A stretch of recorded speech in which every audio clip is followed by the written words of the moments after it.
नमस्कार, मैं हूं मोहित कमल श्रीमाली। आप सभी का हार्दिक स्वागत करता हूं आपके अपने चैनल पर। बस कुछ ही दिनों में होली का त्योहार आने वाला है, पर होली के त्योहार से पहले आता है होलाष्टक। इस समय को मांगलिक कार्यों के लिए सही नहीं माना जाता है।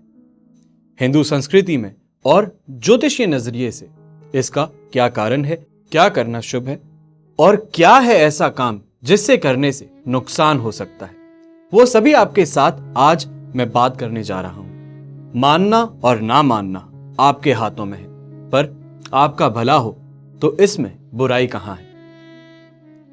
तो होलाष्टक फाल्गुन मास की अष्टमी से लेकर पूर्णिमा तिथि तक उस टाइम पीरियड को होलाष्टक माना जाता है और होलाष्टक होलिका दहन से पहले के 8 दिनों को कहा जाता है। हिंदू धर्म में होलाष्टक को शुभ नहीं माना गया है। इस दौरान कोई भी मांगलिक कार्य हो वो नहीं किया जाता और इस बार होलाष्टक जो है वो 22 मार्च से प्रारंभ होने जा रही है और वहीं पे 28 मार्च तक यानी कि होलिका दहन जिस दिन रहेगा वहां तक रहेगी। 28 मार्च को होलिका दहन के बाद अगले दिन यानी कि 29 मार्च को छारंडी मनाई जाएगी, जिसे धुलंडी के नाम से भी जाना जाता है।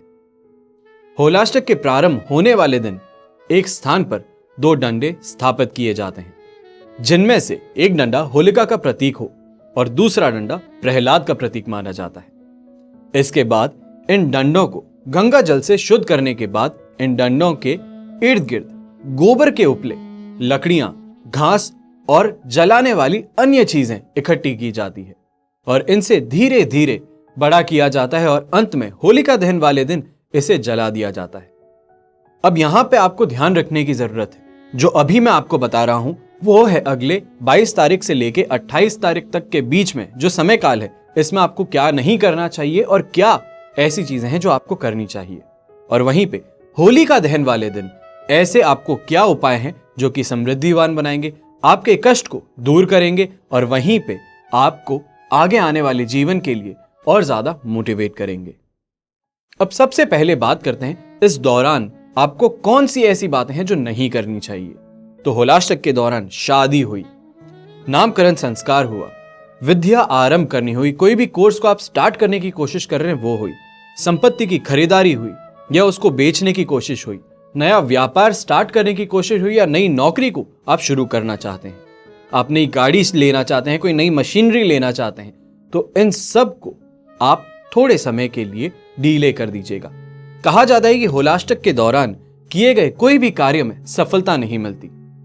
माना जाता है कि इन दिनों में ही प्रहलाद की भक्ति से नाराज होकर हिरण्यकश्यप ने होली से 8 दिन पहले उसे कई तरह के कष्ट और यातनाएं दी थी, जिसकी वजह से इस समय को अशुभ कहा जाता है। अब ऐसा क्यों है कि इसमें मांगलिक कार्य नहीं बनाए जाते, वो आपको बताता हूं। होलाष्टक के दिनों में शुभ कार्य प्रतिबंध माने गए हैं। ऐसा भी माना जाता है कि फाल्गुन शुक्ल पक्ष की अष्टमी तिथि को भगवान शिव की तपस्या भंग करने का प्रयास करने पर भगवान शिव ने कामदेव को भस्म कर दिया था। कामदेव क्योंकि प्रेम के देवता माने जाते थे, जिससे तीनों लोक में शोक छा गया। उनकी पत्नी रति ने तब भगवान शिव से क्षमा मांगी, जिसके बाद शिव जी ने कामदेव को पुनर्जीवित करने का आश्वासन दिया था। अब वहीं पे ज्योतिषीय शास्त्र के अनुसार फाल्गुन पूर्णिमा से पहले अष्टमी को चंद्रमा, नवमी को सूर्य, दशमी को शनि, एकादशी को शुक्र, द्वादशी को गुरु, त्रयोदशी को बुध और चतुर्दशी को मंगल, पूर्णिमा होलिका दहन के समय को राहु केतु का उग्र प्रभाव देखने को मिलता है। अब यहां पे आपको ध्यान रखने की जरूरत है, जो हमने बात की है, कौन से ऐसे काम है जिनको नहीं करना चाहिए। अगर आपने स्टार्ट कर भी दिया तो 110% उसमें आप देख सकते हैं कि नुकसान जरूर होगा। जब भी बात की जाती है ज्योतिषीय गणना के ऊपर और हिंदू धार्मिक स्तंभ के ऊपर, तब हमेशा ध्यान रखने की जरूरत है, कोई भी रूल्स और रेगुलेशन जो बनाए गए हैं बहुत ही ज्यादा सोच समझ के फिर बनाए गए हैं। उनको काफी ज्यादा अच्छे से सामने रख करके ऐसा बनाया जाता है कि लोग उसे मान सके, क्योंकि हर इंसान ज्योतिषीय गणना को नहीं समझ सकता, पर हर इंसान ये जरूर समझ सकता है कि क्या करने से उसका नुकसान हो सकता है और क्या करने से उसको मुनाफा मिल सकता है। अब बात करते हैं होलाष्टक के समय में ऐसा क्या काम है जो आपको करना चाहिए। तो सबसे शुरू में तो पूजा पाठ करने से और भगवान का स्मरण भजन करने से शुभ फल की प्राप्ति होती है। मान्यता है कि होलाष्टक में कुछ विशेष उपाय करने से कई प्रकार के लाभ भी आपको मिल सकते हैं। होलाष्टक के दौरान श्री सूक्त व ऋणहर्ता मंगल स्तोत्र का पाठ करना सबसे ज्यादा अच्छा माना जाता है, जो आपको आर्थिक संकट से बाहर निकालता है। इस दौरान भगवान नरसिंह और हनुमान जी की पूजा करने का भी बहुत ही ज्यादा महत्व माना गया है। अब यह भी समझने की जरूरत है कि इन 8 दिनों को ऐसे ही नहीं जाने दिया जा सकता, ऐसे ही जाया नहीं किया जा सकता। आप सोच रहे होंगे 22 तारीख से 28 तारीख का जो समय काल है 8 दिन तो नहीं हो रहा, पर जब ज्योतिषीय गणना के ऊपर देखा जाए, तिथि के अनुसार देखा जाए तो 8 दिन इनको माने जाते हैं। तो अब यहां पे आपकी किस्मत को पलट देने वाले ऐसे उपाय आप कर सकते हैं। आपकी समस्या का निवारण शायद इन्हीं 8 दिनों में छुपा हो सकता है, क्योंकि अक्सर बोला जाता है जिंदगी पलटते हुए ज्यादा समय नहीं लगाती। अब उसको अच्छा करना है या बुरा करना है वो तो सिर्फ आपके हाथों में है। यहां पे मैं सिर्फ आपको बता सकता हूं, पर करना और ना करना यह आपके खुद के हाथों के अंदर रहेगा। तो सबसे पहले मैं आपको उपाय बताता हूं कर्ज मुक्ति के लिए। तो कर्ज के कारण व्यक्ति की आर्थिक स्थिति बहुत ही ज्यादा वीक हो जाती है, जिससे व्यक्ति को तनाव का सामना भी करना पड़ता है। यदि आपके ऊपर भी बहुत ज्यादा कर्ज है, बहुत ज्यादा लोन लिया हुआ है और तमाम प्रयासों के बाद भी इससे बाहर निकलने का कोई भी रास्ता आपको सूझ नहीं रहा है, तो आपको होलाष्टक के दौरान घर में श्री सूक्त और मंगल ऋण मोचन स्तोत्र का पाठ करवाना बहुत ही ज्यादा शुभ हो सकता है।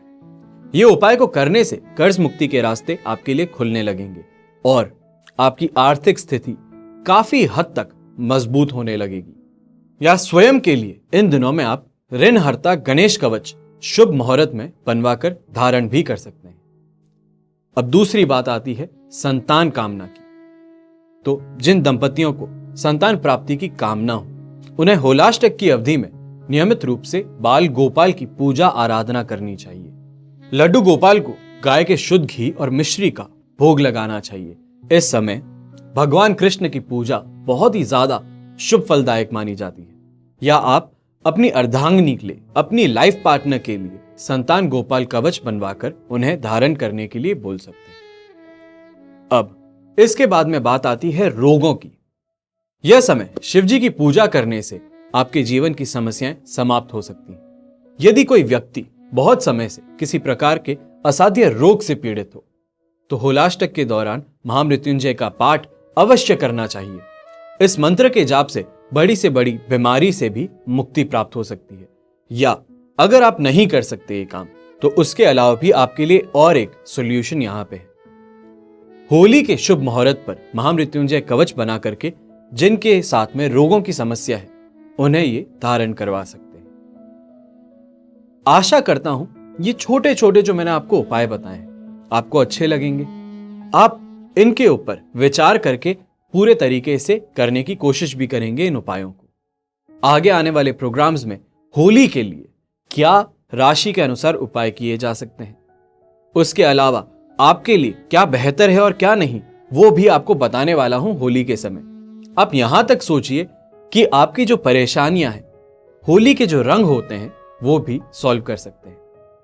इस चैनल को सब्सक्राइब कर लीजिए और उसी के साथ में ध्यान रखिए आगे आने वाले प्रोग्राम्स को लगातार देखते रहिएगा। होली पे कैसे आप अपनी किस्मत को चमका सकते हैं। आशा करता हूं आपको ये प्रोग्राम पसंद आया होगा। आप सभी स्वस्थ रहें, प्रसन्न रहें। तो मैं हूं मोहित कमल श्रीमाली। अब इस एपिसोड को यहीं पे विराम देते हैं। आगे आने वाले समय में और नई जानकारियां लेकर के लिए मैं आपके सामने आऊंगा। तब तक के लिए धन्यवाद। जय श्री राम।